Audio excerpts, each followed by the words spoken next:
अस्सलाम वालेकुम स्टूडेंट्स, उम्मीद है आप तमाम लोग खैरियत से होंगे। मेरा नाम मोहम्मद उमर खान है और आप देख रहे हैं लर्नअप पाकिस्तान।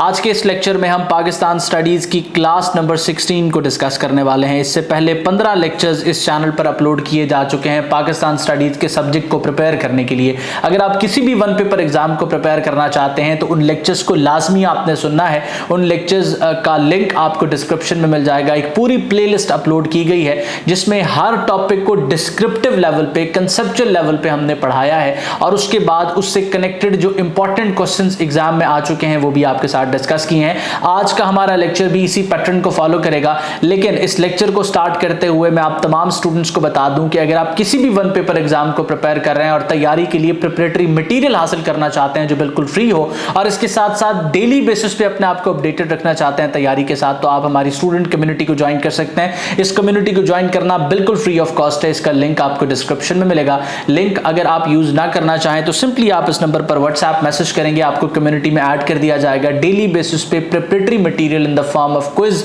और एमसीक्यूज और इसके साथ साथ इन्फोग्राफिक्स आपके साथ उस कम्युनिटी में शेयर होते हैं। तो बगैर वक्त जाए कि हम अपने लेक्चर को स्टार्ट करते हैं और हमारा जो टॉपिक है वो गवर्नमेंट ऑफ इंडिया एक्ट 1935 है। आप तमाम लोग जानते हैं कि इंडस वैली से हमने पढ़ना स्टार्ट किया और इंडस वैली से पढ़ते हुए हम जो है वो गवर्नमेंट ऑफ इंडिया एक्ट के बारे में लास्ट लेक्चर में डिस्कस कर चुके थे। लेकिन हमने लास्ट लेक्चर में सिर्फ इतना डिस्कस किया था कि 3 राउंड टेबल कॉन्फ्रेंसेस के बाद कम्युनल अवार्ड आता है, व्हाइट पेपर आता है और उसके बाद गवर्नमेंट ऑफ इंडिया एक्ट जो है वो इनेक्ट कर दिया जाता है, उसको इन्फोर्स कर दिया जाता है। लेकिन government of India act 1935 basically उसके अंदर क्या ऐसे फीचर्स थे और साथ साथ इसकी बेसिस पे फिर कौन सी ऐसी तब्दीली इस खित्ते में आई, ये तमाम चीजें आज के इस लेक्चर में हम डिस्कस करने वाले हैं। इंडिपेंडेंस के हम काफी करीब पहुंच चुके हैं और वो स्ट्रगल जो है वो अब कॉन्स्टिट्यूशनल लिबर्टीज और जो सिटीजन्स को मिलने वाली लिबर्टीज हैं उसकी सूरत में आपको देखने को मिलेगी। तो गवर्नमेंट ऑफ इंडिया एक्ट ने सबसे पहले जो है प्रोविंशियल ऑटोनॉमी को जो है वो इंट्रोड्यूस किया। अब दो के इससे पहले जो गवर्नमेंट ऑफ इंडिया एक्ट 1919 था जिसको मॉन्टेगो कैम्सफोर्ड रिफॉर्म्स का हमने नाम दिया था, वो भी प्रोविंशियल ऑटोनॉमी लेके आया था। लेकिन प्रोविंसेस में उस वक्त डायरकी को इंट्रोड्यूस किया गया था, यानी कि कुछ सब्जेक्ट्स को रिजर्व रखा गया था, कंप्लीट प्रोविंशियल ऑटोनॉमी नहीं दी गई थी। लेकिन गवर्नमेंट ऑफ इंडिया एक्ट में प्रोविंसेस को कंप्लीट ऑटोनॉमी दे दी गई थी और साथ साथ एक फेडरल जो है पैरामीटर पे स्टेट को कॉन्स्टिट्यूट किया गया था जिसमें प्रोविंसेस के लिए प्रोविंशियल असेंबलीज थी और इसके साथ साथ जो प्रिंसली स्टेट्स थी वो भी अपनी असेंबलीज बना सकती थी। और इसके अलावा जो फेडरल लेवल है वहां सेंट्रल गवर्नमेंट जो है वो जो ब्रिटिश प्रोविंसेस थे उनके साथ और प्रिंसली स्टेट के साथ मिलकर बनना थी। ये बिल्कुल आपने सिर्फ इसी हद तक याद रखना है, इससे ज्यादा डेप्थ में जाने की जरूरत नहीं है। तो सेंट्रल लेवल पे गवर्नमेंट तो जो है वो इस कानून के ताबे, इस कॉन्स्टिट्यूशन के ताबे ना बनाई जा सकी, लेकिन प्रोविंसेस में जो है गवर्नमेंट्स बनाई गई इसी कॉन्स्टिट्यूशन की बेसिस पे, इसी गवर्नमेंट ऑफ इंडिया एक्ट की बेसिस पे। आगे इलेक्शंस भी होंगे, उसको भी हम डिस्कस करेंगे, लेकिन फिलहाल आपके लिए जानना यह जरूरी है कि प्रोविंशियल ऑटोनॉमी 1935 के गवर्नमेंट ऑफ इंडिया एक्ट में दे दी गई और इसी की बेसिस पे फिर इलेक्शंस जो है वो मुनक्किद करवाए गए। इसी से कनेक्टेड एक और पॉइंट भी आपने ज़हन नशीन कर लेना है कि जो सेपरेट इलेक्टोरेट था जो मुसलमानों के लिए क्रिएट किया गया था वो भी एज इट इज रहता है और इस सेपरेट इलेक्टोरेट को नेक्स्ट इलेक्शंस के अंदर इंट्रोड्यूस किया जाता है और इसी की बेसिस पे 1937 में इलेक्शंस कंडक्ट होते हैं। तो गवर्नमेंट ऑफ इंडिया एक्ट 1935 की बेसिस पे, 1935 की बेसिस पे इलेक्शंस होते हैं 1937 में और इन इलेक्शंस के नतीजे में जो कुल तकरीबन जो है 1771 प्रोविंसेस की सीट्स होती हैं उसमें 750 सीट्स जो है वो कांग्रेस जीतने में कामयाब हो जाती है और एक बड़ी पॉलिटिकल पार्टी के तौर पे इमर्ज होती है। अच्छा, यहाँ दो चीजें डिसअपॉइंटिंग थी, एक कांग्रेस के लिए डिसअपॉइंटिंग थी और दूसरी मुस्लिम लीग के लिए डिसअपॉइंटिंग थी। मैंने आपको बताया था कि सेपरेट इलेक्टोरेट जो है उसको कंटिन्यू किया गया था गवर्नमेंट ऑफ इंडिया एक्ट 1935 में। अब ये सेपरेट इलेक्टोरेट अगर आप प्रीवियस लेक्चर सुनते आए हैं तो आपको पता है कि वो तमाम इलाके जो मुस्लिम मेजॉरिटी थे वहां सिर्फ मुसलमान इलेक्शंस कंटेस्ट कर सकते थे, चाहे वो किसी भी जमात से हो, लेकिन उनका ताल्लुक जो है वो इस्लाम के मजहब से होगा जहां मुस्लिम मेजॉरिटी एरिया है। ये सेपरेट इलेक्टोरेट था। तो सेपरेट इलेक्टोरेट में 426 सीटें थी। अब इन 426 सीटों में जो इंडियन नेशनल कांग्रेस थी उसकी जो है वो क्लेम्स ये थे कि वो इंडिया एक जो है वो यूनियन के तौर पे एग्जिस्ट करता है, इसके अंदर कोई कम्युनल लेवल की स्प्लिट नहीं है, हिंदू मुस्लिम और सिख और तमाम कम्युनिटीज एक हैं और इन सबको कांग्रेस रिप्रेजेंट कर रही है। लेकिन मुस्लिम लीग कहती थी कि मुसलमान एक सेपरेट जमात, एक सेपरेट पॉलिटिकल पार्टी के तौर पे एग्जिस्ट करते हैं और साथ साथ जो है इस सेपरेट पॉलिटिकल पॉलिटिकल पार्टी के तौर पे मुसलमानों की जो वाहिद जमात है, जो रिप्रेजेंटेटिव है, वो मुस्लिम लीग है। लेकिन 426 सीटों में से जब इन्होंने जीती सिर्फ 106 सीटें मुस्लिम लीग ने, तो ये इस चीज से डिसअपॉइंट हो गए। और कांग्रेस क्यों डिसअपॉइंट थी कि कांग्रेस कहती थी कि 95% मेजॉरिटी जो है वो इंडिया की, ब्रिटिश इंडिया की, वो कांग्रेस को सपोर्ट करती है। तो ये उस लिहाज से सीट्स नहीं जीत पाए थे। तो दोनों पार्टीज जो है इस हवाले से जो है डिसअपॉइंटमेंट का शिकार थी। लेकिन 11 में से, याद रखना है, क्वेश्चन पूछा जा सकता है, 11 में से 8 प्रोविंसेस में हुकूमत बनाने में कामयाब हो गई थी कौन? कांग्रेस। अच्छा, अब आप सोच रहे होंगे ये 426 सीट्स के अंदर जो है मुसलमानों ने अगर 106 सीटें जीती थी और ये वो सीटें थी जिन पर सिर्फ मुसलमान ही इलेक्शन लड़ सकते थे, तो बकिया सीट्स क्या कांग्रेस के रिप्रेजेंटेटिव मुस्लिम्स ने ले ली थी? जी नहीं, कांग्रेस के लोगों को सिर्फ इन 426 में से 26 सीटें ही मिली थी, बल्कि 491 सीट्स जो है, 491 सीट्स रिजर्व थी। माजरत चाहूंगा, मैंने 426 आपको बताया, तो 491 सीट्स रिजर्व थी, जिसमें से मुस्लिम लीग ने सिर्फ 106 जीती और बकिया इसमें से 26 जो है वो कांग्रेस जीत जाती है। और बाकी जो लोकल लेवल की पॉलिटिकल पार्टीज होती हैं वो इन सीट्स को जीतने में कामयाब होती हैं। तो इन इलेक्शंस के नतीजे में, 1937 के इलेक्शंस के नतीजे में कांग्रेस मिनिस्ट्रीज कायम हो जाती हैं और ये कांग्रेस मिनिस्ट्रीज 1937 से लेके 1939 तक कायम रहती हैं। अब आपके जहन में होगा कि कांग्रेस की गवर्नमेंट अगर कायम हो चुकी है तो ये सिर्फ 2 साल क्यों कंटिन्यू करते हैं? तो ये अपनी मिनिस्ट्रीज से रिजाइन दे देते हैं जब वर्ल्ड वॉर 1 का आगाज होता है। और वर्ल्ड वॉर 1 में जो है ब्रिटिश इंडिया की पॉलिटिकल पार्टीज, यहाँ के लोगों से पूछे बगैर ब्रिटेन जो है वो इंडिया को वॉर में इन्वॉल्व कर लेता है, यानी कि अनाउंस कर देता है कि अब इंडिया जो है वो ब्रिटेन के साथ वर्ल्ड वॉर 2 में शाना बशाना लड़ेगा। तो इस चीज से ऑफेंड होते हुए कांग्रेस ने जो है अपनी तमाम मिनिस्ट्रीज से रिजाइन कर दिया और इस रिजाइन के बाद जो है डे ऑफ डिलीवरेंस मनाया गया कायद आज़म मोहम्मद अली जिन्ना और मुस्लिम लीग की तरफ से। उसकी क्या रीजन थी? अच्छा, उसकी रीजन ये थी कि जैसे ही कांग्रेस रूल में आती है, अब इनका ये जो 2 सालों का रूल था, इस 2 सालों के रूल ने तमाम मुसलमानों को, जो छोटी छोटी पॉलिटिकल पार्टीज अपनी बना के लोकल लेवल पे चल रहे थे, और ये जितने भी 491 कॉन्स्टिट्यूएंसीज थी, यहाँ के लोगों को बड़ा क्लियर ये मैसेज मिल गया कि अगर ये मुस्लिम लीग के साथ या किसी एक जमात के साथ नहीं खड़े होंगे जो मुसलमानों को रिप्रेजेंट कर रही हो, हिंदू इनके ऊपर जो है गालिब आ जाएंगे और कांग्रेस की जमात जो है इनके राइट्स को इनफ्रिंज करेगी और हमेशा सलब करेगी। जैसे ही कांग्रेस रूल के अंदर आती है तो जो एजुकेशनल सिस्टम है उसके अंदर सबसे बड़ी जो है तब्दीली देखने को मिलती है। ये अपने रिलीजियस सिस्टम को वहां इन्फोर्स करने की कोशिश करते हैं और जितने भी बच्चे मुसलमानों की तालीम हासिल कर रहे होते हैं उनके लिए रिलीजियस और जो उनकी जो तालीम है, जो बेसिकली हिंदू प्रिंसिपल से इंस्पायर्ड थी, उसको लागू कर दिया जाता है। जो वंदे मातरम इनका एक सॉन्ग था जो एंटी मुस्लिम था, उसको ये नेशनल लेवल पे लेके आ जाते हैं। तो इस तरह की मुख्तलिफ पॉलिसीज जो कांग्रेस की है उसकी वजह से रियलाइजेशन हो जाती है उन तमाम पॉलिटिकल पार्टीज को जो कि मुस्लिम्स की थी और लोकल लेवल पे सीट्स जीत रही थी, और साथ साथ मुस्लिम लीग को कि इन तमाम लोगों को एक साथ आके किसी एक जमात को अपना नुमाइंदा मुंतखब करना पड़ेगा जो तमाम खित्ते के मुसलमानों के इंटरेस्ट को प्रोटेक्ट करे। तो कांग्रेस रूल के हवाले से क्वेश्चन पूछा जा सकता है कि ये कब तक कब रहा? तो कांग्रेस मिनिस्ट्रीज 1937 से लेकर 1939 तक रही थी और इसके बाद डे ऑफ डिलीवरेंस जो है वो सेलिब्रेट किया गया था। और उसकी एग्जैक्ट डेट की बात की जाए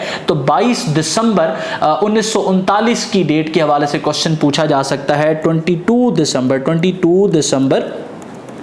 1939 डे ऑफ डिलीवरेंस जो है इस तारीख को मनाया जाता था। अच्छा, उसके बाद हम नेक्स्ट स्लाइड पर चलते हैं और नेक्स्ट स्लाइड में भी कांग्रेस की रेजिग्नेशन के मंथ्स के हवाले से बात की जा रही है और साथ साथ जो डे ऑफ डिलीवरेंस है उसकी डेट्स आपको यहाँ पर बताई जा रही हैं। ये एमसीक्यूज के तौर पे चीज़ें पूछी जा सकती हैं। तो हमने अब तक अंडरस्टैंड किया कि गवर्नमेंट ऑफ इंडिया एक्ट 1935 आता है और इसका बैकग्राउंड मैंने आपको प्रीवियस लेक्चर में बताया था। इसके बाद 1937 में इलेक्शंस होते हैं और इन इलेक्शंस के नतीजे में कांग्रेस जो है वो अपनी मिनिस्ट्रीज, अपनी गवर्नमेंट्स कायम करती हैं। कितने प्रोविंसेस में? 8 प्रोविंसेस में आउट ऑफ 11।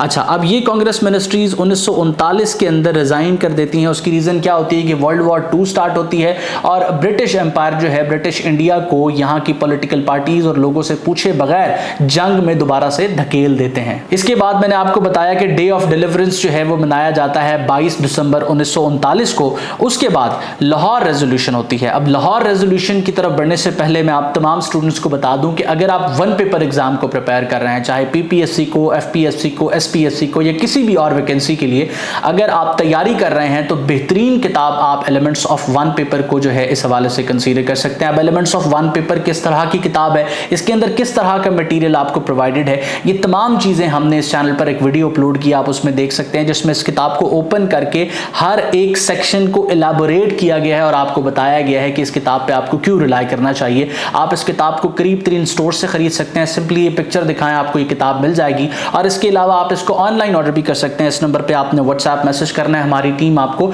इसका टेबल ऑफ कंटेंट्स भी प्रोवाइड करेगी और इसके साथ साथ कोई भी चीज आप पूछना चाहेंगे आप पूछ सकेंगे। लाहौर में इल्मी बुक हाउस पर ये अवेलेबल है, सदर उर्दू बाजार कराची में, फैसलाबाद में और जितने भी बड़े शहर हैं हर बड़े स्टोर पर ये किताब अवेलेबल है। उसके बाद हम लाहौर रेजोल्यूशन को डिस्कस करते हैं। लाहौर रेजोल्यूशन जो है 1940 में हुई। अब यहां एक चीज अंडरस्टैंड करें कि जैसे ही 1937 के अंदर इलेक्शंस कंटेस्ट हुए, तो इलेक्शन कंटेस्ट होने के बाद 1939 तक जो है 1939 तक कांग्रेस मिनिस्ट्रीज यहां पर कायम रहती हैं। अब एक चीज आप यहां से समझ चुके होंगे कि इस खित्ते में कांग्रेस ये क्लेम कर रही थी कि वो तमाम लोगों की नुमाइंदा जमात है, लेकिन जब वो हुकूमत में आई तो मुसलमानों को ये रियलाइज हुआ, तमाम मुसलमानों को ये रियलाइज हुआ कि ये एक ऐसी जमात है जो हिंदुओं के इंटरेस्ट को प्रोटेक्ट कर रही है और हमें एक ऐसी जमात की जरूरत है जो नेशनल लेवल पर तमाम मुसलमानों की तरफ से सपोर्टेड हो। क्योंकि मुसलमानों की जो 491 रिजर्व सीट्स थी उसमें मुख्तलिफ लोकल लेवल की पॉलिटिकल पार्टीज को वोट्स दिए गए और मुस्लिम लीग को एक नेशनल लेवल की पॉलिटिकल पार्टी की जो है वो हैसियत हासिल ना हुई, जिसकी वजह से इसको रीऑर्गेनाइज किया गया कायद आज़म मोहम्मद अली जिन्ना की तरफ से। लेकिन जब ये बिहेवियर कांग्रेस का देखा गया तो यहाँ के लोगों यानी कि मुसलमानों की तरफ से और उन मुसलमानों की जो लोकल पॉलिटिकल पार्टीज थी उनकी तरफ से अब एक चीज वाज़ेह थी कि उन्होंने मुस्लिम लीग को अपनी एक नुमाइंदा जमात बनाना था और ये ग्रेजुअल प्रोसेस जो है वो कंटिन्यू रहता है हत्ता कि 1940 का जो एनुअल सेशन होता है मुस्लिम लीग का, जो मुस्लिम लीग का एनुअल सेशन होता है और ये एनुअल सेशन 23 मार्च 1940 को होता है। एमसीक्यूज पूछा जा सकता है कि लाहौर रेजोल्यूशन या पाकिस्तान रेजोल्यूशन ये कब हुई? 23 मार्च 1940 को। ये कहां पर हुई? मिंटो पार्क में हुई, जिसका मौजूदा नाम इकबाल पार्क है और ये लाहौर में है। इस एनुअल सेशन के अंदर जो है क्या होता है, इस एनुअल सेशन में ए.के. फजलुल हक जो उस वक्त बंगाल के चीफ मिनिस्टर या प्रीमियर होते हैं वो एक बेसिकली रेजोल्यूशन लेके आते हैं और उस रेजोल्यूशन को मुत्तफिका तौर पे पास कर लिया जाता है। वो रेजोल्यूशन क्या होती है?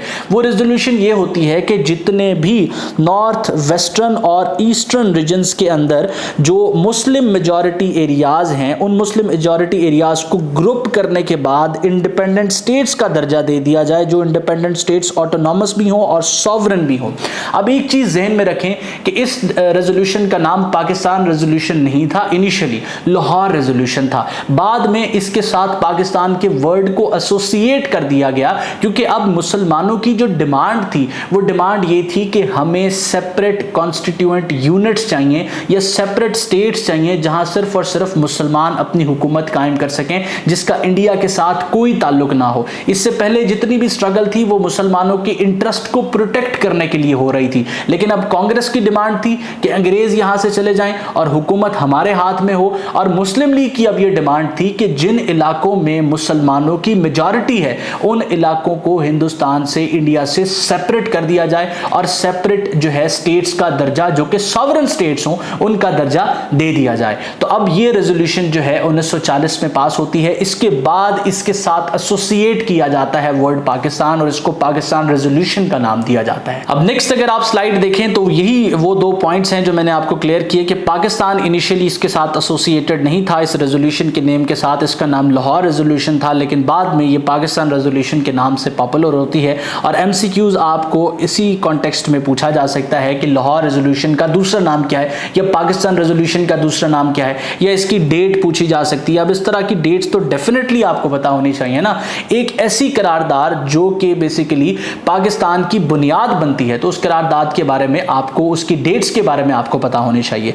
उसके बाद लाहौर रेजोल्यूशन के बाद आता है क्रिप्स मिशन 1942। अब कांग्रेस मिनिस्ट्रीज का मैंने आपको बताते हुए ये बताया कि 1939 के अंदर सेकेंड वर्ल्ड वॉर स्टार्ट हो जाती है। तो सेकेंड वर्ल्ड वॉर जब स्टार्ट होती है तो डेफिनेटली जो ब्रिटिश इंडिया है वो ब्रिटिश एम्पायर की एक कॉलोनी था और कॉलोनी के अगर अंदर रेजिस्टेंस या जो सपोर्ट है अपने कॉलोनियल मास्टर के लिए वो नहीं होगी तो उसकी वजह से उनके निज़ाम अपने मुल्क के भी ख़राब हो सकते हैं, प्लस उस कॉलोनी को किसी दूसरे कंट्री की तरफ से इन्वेड करने के भी चांसेस बढ़ जाते हैं, जो कि एक जो है शिकस्त का दर्जा रखता है उस कॉलोनियल मास्टर के लिए। तो जो ब्रिटिश इंडिया है उस पर भी इस तरह का खतरा मंडला रहा था कि जो जापान है वो जापान इन्वेड कर सकता था ब्रिटिश इंडिया को, जिसकी वजह से जो ब्रिटिश एम्पायर है वो यहाँ की पॉलिटिकल पार्टीज और यहाँ के लोगों को मजीद जो है वो कोई रिलैक्सेशन कॉन्स्टिट्यूशन और साथ साथ गवर्नमेंट की रिप्रेजेंटेशन में प्रोवाइड करना चाहते थे, ताकि यहाँ की लोकल पॉपुलेशन और जो लोकल पॉलिटिकल पार्टीज हैं वो ब्रिटिश एम्पायर के साथ खड़े हों।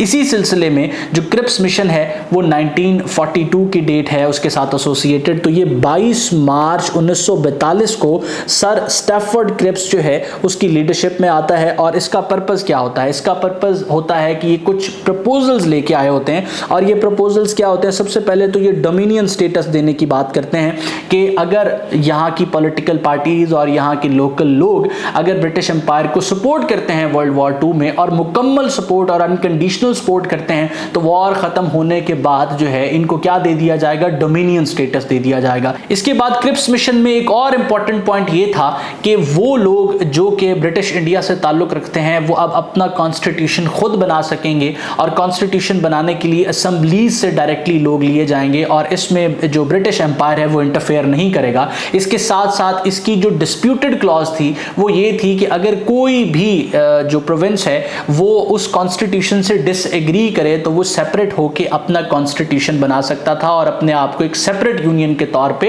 एस्टैब्लिश कर सकता था। अब ये एक ऐसी चीज थी जिससे कांग्रेस ने इख्तलाफ किया और उन्होंने कहा कि ये तो आप हमें डिवाइड करने वाली बात कर रहे हैं, किस तरह की क्लॉज डाल रहे हैं जिससे ये खित्ता डिवाइड हो जाएगा। और साथ साथ मुस्लिम लीग ने क्रिप्स मिशन से इस वजह से डिसएग्री किया कि उन्होंने कहा अब हमारी डिमांड एक सेपरेट होमलैंड है, हमारी डिमांड एक सॉवरन यूनिट है जहां पर तमाम के तमाम जो मुस्लिम मेजॉरिटी स्टेट्स हैं वो शामिल हों। अब हमें आपकी ये प्रपोजल जो है वो मंजूर नहीं है, लिहाजा क्रिप्स मिशन जो है वो बुरी तरह से यहाँ के लोकल लीडर्स को कन्विंस करने में, परसुएट करने में नाकाम हो जाता है। अब आप इस चीज को अंडरस्टैंड करें और इस चीज को आप जहन में रखें कि जितनी भी इस वक्त डेवलपमेंट्स हो रही हैं वो यहाँ के लोकल लीडर्स और पॉलिटिकल पार्टीज को कन्विंस करने के लिए हो रही हैं ताकि रूल को ज्यादा से ज्यादा लंबा किया जाए, क्योंकि ब्रिटिश एम्पायर जानता था कि वो ताहयात तो यहाँ पर मौजूद नहीं है कॉलोनियल मास्टर बन के, इस वजह से वो डिले टैक्टिक्स यूज कर रहे थे। आप तमाम स्टूडेंट्स के लिए जो चीजें याद रखना जरूरी हैं वो मैं आपको बता रहा हूं और इसके साथ जो इंफॉर्मेशन मैं आपको बता रहा हूं वो स्लाइड्स के अंदर भी मौजूद है। इसके बाद आता है जी वेवल प्लान। अच्छा, अब जब वेवल प्लान आता है ये किसकी तरफ से दिया जाता है? ये लॉर्ड वेवल की तरफ से दिया जाता है, लॉर्ड वेवल की तरफ से। और ये वेवल प्लान क्या होता है इसको अगर हम अंडरस्टैंड करने की कोशिश करें तो ये भी बेसिकली कॉन्स्टिट्यूशनल डेडलॉक को खत्म करने के लिए दिया जाता है और ये यहाँ के लोकल लीडर्स को ये प्रपोज करते हैं कि जो वाइसरॉय की एग्जीक्यूटिव काउंसिल है अब उसमें तमाम लोग इंडियन शामिल कर दिए जाएंगे अगर आप हमारे साथ एग्री करते हैं और इस जो कॉन्स्टिट्यूशनल डेडलॉक है इसको खत्म करने की कोशिश करते हैं। तो जितने भी लोग वाइसरॉय की एग्जीक्यूटिव काउंसिल में होंगे वो सब के सब इंडियंस होंगे। और एक और डिस्प्यूटेड क्लॉज यहाँ पर इंट्रोड्यूस की गई। वो डिस्प्यूटेड क्लॉज ये थी कि जितनी वाइसरॉय की एग्जीक्यूटिव काउंसिल है उसमें मुसलमान और हिंदू वो इक्वल प्रोपोर्शन में होंगे और साथ साथ मुख्तलिफ कम्युनिटीज से भी लोग होंगे। तो डिस्प्यूटेड चीज क्या थी कि जैसे ही ये वेवल प्लान डिस्कस किया गया शिमला कॉन्फ्रेंस के अंदर तो वहां ये पॉइंट रेज हुआ कि जो मुसलमान आप बता रहे हैं वो नॉमिनेट कौन करेगा? क्या वो मुस्लिम लीग नॉमिनेट करेगी? क्या वो कांग्रेस नॉमिनेट करेगी? तो इसी जगह पर एक कन्फ्लिक्ट हुआ जिसकी वजह से वेवल प्लान जो है वो फ्लॉप हो गया। तो अब आपने ये चीज याद रखनी है कि वेवल प्लान किसकी तरफ से दिया गया? लॉर्ड वेवल की तरफ से दिया गया। और वेवल प्लान को डिस्कस कहां पे किया गया? शिमला कॉन्फ्रेंस के अंदर डिस्कस किया गया। और उसके अंदर कौन सी ऐसी क्लॉज थी जिसकी वजह से वेवल प्लान फ्लॉप हुआ? तो वो क्लॉज ये थी कि जो एक वाइसरॉय की एग्जीक्यूटिव काउंसिल है उस एग्जीक्यूटिव काउंसिल के अंदर मुसलमानों को और हिंदुओं को इक्वल जो है वो उसके अंदर सीट्स दी जाएंगी। और डिस्प्यूट यहां पर ये रेज हुआ कि मुस्लिम लीग ने कहा कि तमाम मुसलमानों को मुस्लिम लीग नॉमिनेट करेगी क्योंकि मुस्लिम लीग जो है तमाम मुसलमानों की नुमाइंदा जमात है, जबकि कांग्रेस का ये कहना था कि वो तमाम कम्युनिटीज को रिप्रेजेंट कर रहे हैं, इस वजह से मुसलमानों को भी वही जो है वो नॉमिनेट करेंगे जिस तरह से वो हिंदुओं को करेंगे। तो इसी डिसएग्रीमेंट की बेसिस पे जो है वेवल प्लान फ्लॉप हो गया, क्योंकि उन्होंने जो ब्रिटिश एम्पायर, उन्होंने किसी एक पॉलिटिकल पार्टी की बात सुन के इस चीज को डिसाइड नहीं करना था। तो जब दो मेजर पॉलिटिकल पार्टीज एक चीज पर एग्री नहीं थे तो वो प्लान एक किस्म से फ्लॉप ही होता था। तो वेवल प्लान भी इस तरीकाकार से फ्लॉप हो जाता है। अब इसके बाद जनरल इलेक्शंस कंटेस्ट होने थे जो 1945 और 1946 के नाम से मशहूर हैं, और ये जनरल इलेक्शंस हम नेक्स्ट लेक्चर में डिस्कस करेंगे। अब हम डिस्कस करते हैं इंपॉर्टेंट एमसीक्यूज जो इस टॉपिक से सोर्स हैं। मैं उम्मीद करता हूं कि जितने भी टॉपिक्स मैंने आपको बताए हैं इनका बेसिक क्रक्स आप समझ चुके होंगे। हम तमाम चीजों को एक क्रोनोलॉजी में अंडरस्टैंड कर रहे हैं ताकि हर एक टॉपिक एक दूसरे से कनेक्ट हो सके। तो क्वेश्चंस की तरफ हम बढ़ें, ये आपकी असेसमेंट के लिए हैं। अगर इन क्वेश्चंस को आप सॉल्व करते जाएंगे, इनका आंसर मुझे कमेंट सेक्शन में बताएंगे, तो उससे मुझे आइडिया हो जाएगा कि आपको लेक्चर किस हद तक समझ आया है। तो government of India act 1935 introduced which major administrative change at provincial level. तो गवर्नमेंट ऑफ इंडिया एक्ट 1935 ने प्रोविंशियल लेवल पे क्या चीज इंट्रोड्यूस की थी? तो प्रोविंशियल लेवल पे आपको मैंने बताया कि प्रोविंशियल ऑटोनॉमी को इंट्रोड्यूस किया गया था। ये क्वेश्चन मैंने आपके लिए सॉल्व कर दिया है। उसके बाद नेक्स्ट क्वेश्चन आप देख सकते हैं कि under the act of 1935 Sindh was separated from which province. अब ये मुस्लिम लीग की डिमांड भी थी कि सिंध को सेपरेट किया जाए, तो सिंध इससे पहले किसका हिस्सा था ये आपने बताना है इन ऑप्शंस में से हाईलाइट करने के बाद। उसके बाद नेक्स्ट क्वेश्चन आप देख सकते हैं कि following the 1937 elections Congress manage to form ministries in how many provinces. तो 1937 के इलेक्शंस के बाद कांग्रेस ने कितने प्रोविंसेस में अपनी मिनिस्ट्रीज, अपनी गवर्नमेंट्स को कायम किया। उसके बाद the Pirpur report 1938 was published by Muslim League to highlight. अच्छा, आप इसके बारे में मैं आपको बता देता हूं क्योंकि लेक्चर में हमने डिस्कस नहीं किया। जब 1937 से 1939 तक कांग्रेस की मिनिस्ट्रीज रही तो उस वक्त होने वाला जो जुल्म था मुसलमानों के ऊपर और इसके साथ साथ जो एक तरफा एटीट्यूड कांग्रेस की तरफ से अपनाया गया उसको हाईलाइट करने के लिए मुख्तलिफ किस्म की रिपोर्ट्स पब्लिश हुई थी, जिसमें सबसे इंपॉर्टेंट रिपोर्ट थी पीरपुर रिपोर्ट। अब ये किसकी तरफ से पब्लिश की गई थी ये आपने सर्च करना है और कमेंट सेक्शन में मुझे बताना है। इसके अलावा ये मुसलमानों की तरफ से पब्लिश हुई और यहाँ के लोकल्स की तरफ से पब्लिश हुई पीरपुर रिपोर्ट, और इसमें हाईलाइट किया गया कि मुस्लिम जो है किस तरह से सफ़र कर रहे हैं कांग्रेस के रूल के अंदर। इसके अलावा भी इंटरनेशनल लेवल पे मुख्तलिफ अंग्रेज़ों की तरफ से भी रिपोर्ट्स बनाई गई जो कि कांग्रेस रूल के ऊपर थी और जो मुसलमानों की सफरिंग्स को हाईलाइट कर रही थी। नेक्स्ट क्वेश्चन आप देख सकते हैं कि why did the Congress ministries resign in 1939। तो आप लोग इसकी रीजन से बखूबी वाकिफ हैं। On what exact date was the day of deliverance observed. अब ये एमसीक्यूज आपसे पूछा जा सकता है। तो डे ऑफ डिलीवरेंस बनाने की रीजन भी आपको पता है, इसका साल भी आपको पता है, डेट भी मैंने आपको बताई है, आप इसमें से इसको हाईलाइट कर सकते हैं। उसके बाद नेक्स्ट क्वेश्चन हम देखते हैं, the day of deliverance Youm Nijat was celebrated to mark the end of. इस रीजन से भी आप वाकिफ हैं। Who officially presented the Lahore resolution on March 23, 1940। इस डेट के हवाले से भी एमसीक्यूज पूछा जा सकता है और किसने प्रेजेंट की इस हवाले से भी क्वेश्चन पूछा जा सकता है। इसको सॉल्व करने के बाद आंसर कमेंट सेक्शन में आप मुझे बताएं। नेक्स्ट आप देख सकते हैं कि what was the core constitutional demand of the Lahore resolution. तो लाहौर रेजोल्यूशन की कोर डिमांड क्या थी, इसको आपने हाईलाइट करना है। उसके बाद नेक्स्ट क्वेश्चन आप अपनी स्क्रीन पर देख सकते हैं कि who seconded the Lahore resolution. Next हम चलें तो world war 1 officially begin on. तो वर्ल्ड वॉर 2 जो है वो कब ऑफिशियली स्टार्ट होती है, डेट आपने हाईलाइट करनी है। वर्ल्ड वॉर 1 की डेट भी रेलेवेंट है और इसके साथ साथ वर्ल्ड वॉर 2 की डेट्स भी रेलेवेंट हैं क्योंकि पाकिस्तान मूवमेंट पर इसका एक गहरा इम्पैक्ट है। India was declared a party to world war 2 by viceroy. अब उस वक्त वाइसरॉय कौन थे जब वर्ल्ड वॉर 2 के अंदर इंडिया एक पार्टी के तौर पे डिक्लेयर कर दिया गया था ब्रिटिश एम्पायर की तरफ से? तो इसका जो दुरुस्त जवाब है वो लॉर्ड लिनलिथगो है, ऑप्शन सी। नेक्स्ट आप देखेंगे कि India was declared a party to world war. अच्छा, ये क्वेश्चन भी रिपीट हुआ है तो इसका आंसर आप जानते हैं। What political status did the Cripps mission offer to India post world war 2। अच्छा, अब क्रिप्स मिशन जो है वो इंडिया को कौन सा पॉलिटिकल स्टेटस दे रहा था वर्ल्ड वॉर 2 के बाद? तो आप जानते हैं कि डोमिनियन स्टेटस देने की बात की गई थी। उसके बाद नेक्स्ट आप देख सकते हैं कि who famously termed the Cripps mission a post dated cheque on a crashing bank. Options को रीड आउट करने के बाद करेक्ट आंसर अपने पास आपने मार्क करना है। The Wavell plan proposed reconstructing which administrative body. तो वेवल प्लान ने कौन सी एडमिनिस्ट्रेटिव बॉडी की रिकंस्ट्रक्शन के हवाले से बात की थी? आप जानते हैं कि वाइसरॉय की एग्जीक्यूटिव काउंसिल को रिकंस्ट्रक्ट किया जाना था जिसमें मुसलमान और हिंदुओं की इक्वल रिप्रेजेंटेशन रिप्रेजेंटेशन थी और मुसलमानों की नॉमिनेशन पर सवाल उठाए गए थे और इस पे एक डिस्प्यूट बना था जिसकी वजह से वेवल प्लान जो है वो नाकाम हो गया था। नेक्स्ट आप देख सकते हैं कि what representation ratio did the Wavell plan propose to for caste Hindus and Muslim. तो हिंदुओं के लिए और मुसलमानों के लिए रिप्रेजेंटेशन क्या थी, तो इक्वल रिप्रेजेंटेशन थी।